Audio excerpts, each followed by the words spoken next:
With just 3 days left until our wedding, Becky suddenly called it off. For the third time. This time, her reason was ridiculous. She wanted to use our wedding venue to throw a birthday party for her young assistant, William. I stared at her in disbelief. Becky, this is our wedding. She laughed, brushing me off. Get real, Alex. Isn't your family waiting on us to save you? Your family's struggling so much right now. Who else would even look at you but me? She was so sure I'd never marry anyone else. 3 days later, Becky was downstairs celebrating William's birthday. I was upstairs getting married to another woman. Then she came up with William, their arms linked, wanting to share a celebratory drink. That's when she saw me, in my groom suit. The expression on her face froze. The most successful businesswoman in the city, completely unbalanced. "Alex, you're useless," she whispered. "You let this golden opportunity slip away." My dad slapped me across the cheek. The sting hit, but strangely, I felt calm inside. I said quietly, "Dad, relying on her family for our future was never a long-term plan anyway. What else can we do?" Without her family, bankruptcy was inevitable. My dad sighed, looking 10 years older. My mom added helplessly, "We'll figure something out, or we'll just have to accept our fate." I felt a pang of guilt, but there was nothing more I could do. Becky and I had known each other for 20 years. We practically grew up together. I remembered middle school when bullies picked on her. I grabbed a brick and fought them off. She held my injured arm and cried, "Alex, you're so good to me. When I grow up, I'll marry you." Even after 5 years apart, when she returned from studying abroad, she was a grown woman. She playfully grabbed my hand and asked, "I'm all grown up now. Are you ready to marry me?" I looked into her beautiful eyes and said seriously, "I'm ready. I can marry you anytime." But later, she avoided our engagement repeatedly. At 23, 10 days before our wedding, she ran off to Hawaii for 6 months. At 24, on our wedding day, she had a breakdown at work and didn't show up, leaving me at the altar. I thought she just wasn't ready, that eventually we'd be together. Until now, when my family faced bankruptcy, relying on an alliance with hers, she bailed again for her assistant's birthday.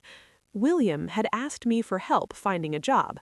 I felt sorry for him being alone in the city, so I recommended him to Becky's company. She instantly liked him and made him her personal assistant, even teasing me, "Would you be jealous if I made him my assistant, Alex?" I laughed it off. "You're just working. I'm not petty." But after that, every time I saw her, William was there.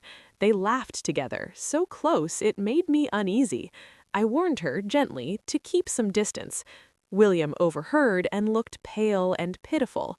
"I have no other thoughts about Becky. I just admire her. Is that so wrong, Alex?" Becky snapped. "How can you be so vile? Look at how you scared William. Apologize to him." I apologized, though I caught his smirk as I did. 5 days before our third scheduled wedding, we attended a social gathering. Becky arrived with William. "Wait, isn't Becky supposed to marry Alex?" someone whispered. "Even if they get married, they can divorce," another replied. I pushed through the crowd, swinging a punch at William, but Becky slapped me instead. "Alex, I forbid you to touch him," she snapped. She actually hit me for a man she'd known less than 3 months. I was stunned. My face didn't hurt, my heart did. "Becky, are you crazy? Who told you to hit him?" "Becky, remember, we're supposed to marry in 3 days," I pleaded. "I know," she said impatiently. "Stop reminding me."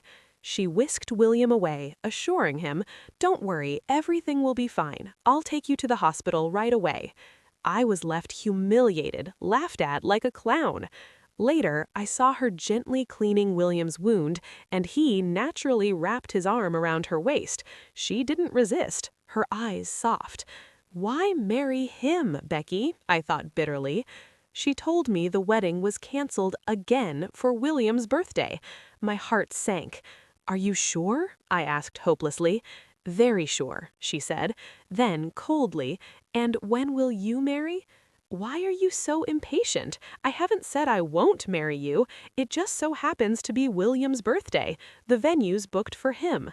She had chosen a birthday over our wedding. Again. I finally made my mind. Becky, let's completely call off the engagement. She froze, then shouted angrily, "Are you trying to force me to marry you? I told you I'm spending the day with William." "No," I said firmly, "I don't want to marry you anymore." She pointed a finger at me. "Haven't you relied on my family all along? Who else would even consider you?" I realized she knew my family was counting on this marriage, and yet she postponed it for William. My chest tightened. She pulled William into a car. "3 days from now, it's William's birthday. You're invited." As they drove off, I remembered Becky's last words before leaving to study abroad. "Alex, I don't want to leave you. I'll be miserable without you." I had promised to wait, but this time I wouldn't wait. At home, I gathered everything that reminded me of her: photos, gifts, my diary, and burned them. Her family's villa was right across. Becky glanced from afar, mocking. "Who are you putting on a show for?" No one died that day, but my feelings did. The next day, my parents told me the daughter of a prominent family wanted me as their son-in-law. The wedding would be held in the same venue, upstairs, while Becky threw William's birthday downstairs. I agreed quietly. As long as she's willing, I'll go along with it. The day came. I walked into William's party by mistake, saw Becky on the floor in our old wedding dress, William in the groom suit meant for me. They were kissing, celebrating, like a real couple. Everyone cheered. I felt calm. Becky noticed me, briefly startled, then snapped, coldly, "Why are you here?" I said, "I'm getting married today," showing my suit. William laughed. "Alex, are you for real? This is a birthday party, not your wedding." Becky scowled. "Stop embarrassing yourself and leave." I smiled calmly. "I am getting married, but the bride isn't you." I turned around and left, heading upstairs. The bride was waiting. Her dress was simple but stunning, and for the first time in years, I felt peace. I locked eyes with her and felt a strange familiarity. Her face seemed so familiar, but I couldn't place it. She gave me a gentle smile, and I awkwardly nodded back. It felt surreal, marrying someone I barely knew. The MC guided us through the ceremony. I walked to Larry, took her hand, and carefully slid the ring onto her finger. My hand shook slightly. It was a tight fit. She lowered her head and giggled softly, whispering, "Alex, long time no see," as if we'd known each other forever, even though I couldn't remember. I said nothing, following the ceremony along. Just as we raised our glasses to toast, Becky and William arrived. Becky had switched out of her wedding dress, probably not wanting to steal the spotlight, but when she saw Larry linked with my arm, her expression changed. She rushed over and grabbed my wrist. "Alex, what are you doing? How dare you mess with Larry's wedding? Are you insane?" All eyes turned to us. Everyone knew about the messy drama between Becky and me, and they were eager to see what would happen next. I pulled my hand away gently. "Becky, if you're here to congratulate us, please take a seat. Don't ruin my wedding with Larry." She hesitated, then laughed bitterly. "Is this a joke? You, a broke guy, marrying Larry?" Larry stepped forward calmly. "Ma'am, show some respect to my husband. If you can't, security will escort you out." Even Larry seemed to be playing along. Becky looked puzzled, but didn't let go. "Alex, are you leaving me? You promised to marry me. Have you forgotten?" Before I could answer, Larry spoke up. "Becky, really? Alex waited years for you. Someone who truly values him will take care of his heart. Go find your toy boy. You don't deserve him." I was surprised at how much Larry knew about me, but I was grateful. Her support meant my family might be okay. William tried to take Becky away, but she shoved him aside, clinging to me. Alex, I'm sorry. Can't we get married now? I promise no more running away. I felt baffled. Why would she care so much now after all she'd done? I pulled my hand back and held Larry's instead, our fingers intertwining. No, Betty, I'm not interested. Larry is my wife, and this is our wedding. Please leave. She cried out, but security led her away. Larry gently squeezed my hand. Alex, she's the girl you loved so long. Are you sure about this?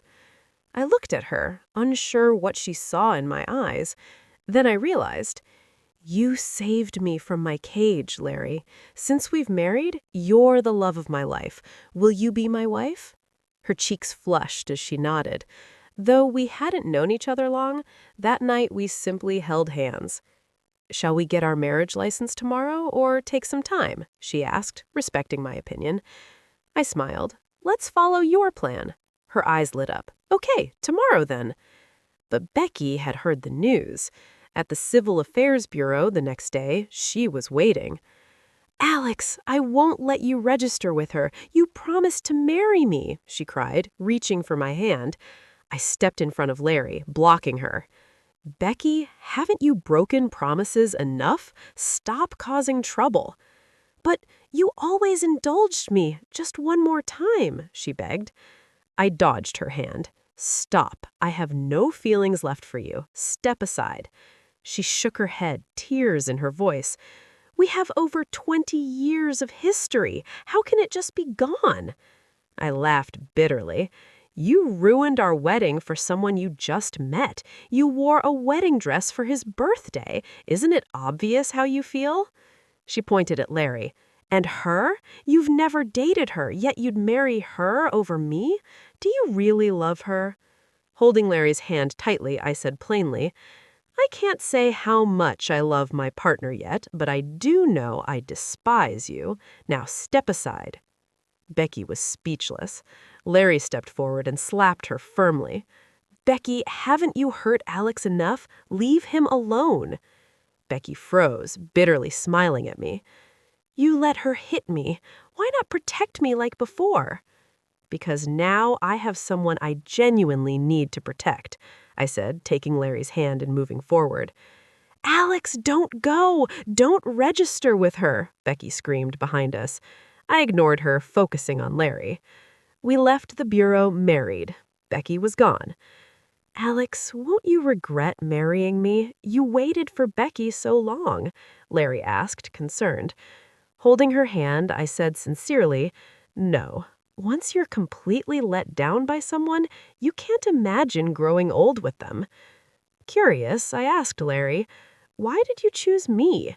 She pretended to be angry. You don't remember? We met in middle school. I was ordinary then. You only had eyes for Becky. Suddenly, I remembered the small, sweet girl who'd always come asking questions. She had been Larry. I had missed it all those years. I was foolish, focusing only on Becky, I admitted. You saved me, Alex. Remember when bullies were bothering me and you chased them off? I've always been your friend, even after I transferred schools. But now I'm with my savior. I like you, Alex, Larry said, hugging me gently. I hugged her back, gratefully. I'll cherish your affection and love you back. Later, as we were leaving S City, William appeared, looking worn and desperate. Alex, please help me. Becky got me fired, took back the house. I'm homeless. I quickly stepped in front of Larry, shielding her, but she scolded him instead. You ungrateful jerk. Becky adored you. Go back and make her happy. William glanced at her and tried to be sly. I lost my temper and punched him in the face. Just then, a car stopped. It was Becky, but she didn't defend William. She rushed to me. Alex, I've completely cut ties with him. I won't be friends with anyone you dislike. You can get a divorce and marry me now, she pleaded. I looked at her like a stranger. You've hurt me too many times. You can't have me now.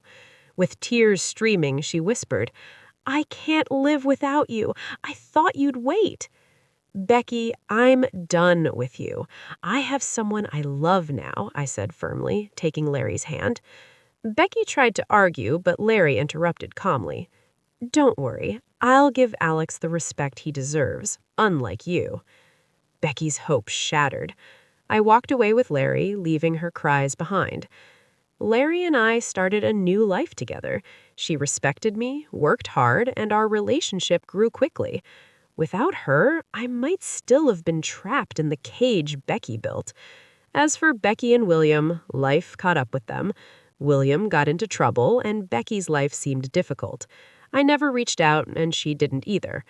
3 years later, I saw one of her videos online. She was in that same wedding dress, worn out, with the caption, "A wedding for one, waiting for someone who won't come." I blocked it immediately. Now I live happily with my family. "Hubby, come wipe the baby's tush," Larry called. I hurried to our 2-year-old, wiping them clean, while Larry smiled warmly. I kissed her forehead, and she kissed me back. Our child giggled at us. Some people stay stuck in the past, some move on. For the rest of my life, I'm cherishing the right ones.